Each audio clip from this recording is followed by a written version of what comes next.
I know there is no God. It's just impossible, Everything around you, everything that you know, everything that you experience, right, goes to show that there is no God. But I guess on some level, we all, or there's a bit of a conflict somewhere, is I desperately want to believe in some kind of a super supreme being, something like that, although deep inside I know it's impossible.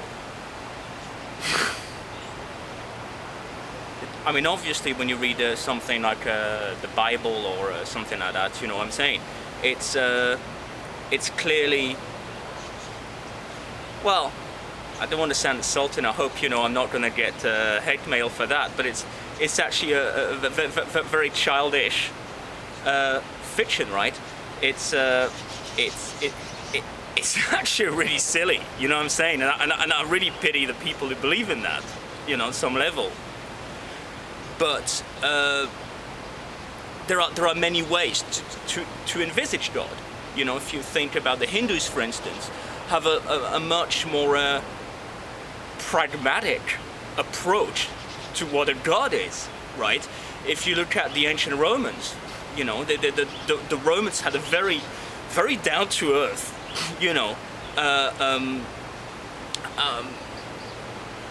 and sometimes very painful awareness of what could be a god. I don't have as much of an objection with that kind of god. And if you go back to Einstein, I think that in his case, God was something like, almost in a similar way, the force of nature. The fact that desperately, regardless, 2 and 2 will always make 4. That is some form of a God. The fact that, if, I don't know, it'll probably rain today, and I'm not sure if it's got something to do with solar flare, as some people claim, or if it's just the way it is. But maybe the way it is itself is a god. I think on some level there is no religion without, on some level, obviously, some form of a dogma. Whereas spirituality is essentially maybe something quite a bit wilder.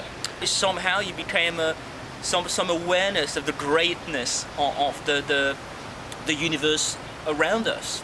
And the universe can be a lot of things, on some level, the way that this bench is built, is as much a part of the universe as the miracle that made this rubber plant here grow leaves and rubber. Music, I believe, is a big part of it, the religion without religious music isn't, not much going on there, you know what I'm saying? Oh my God, I'm so gonna get hate mail. But, there's been several breakups between science and religion.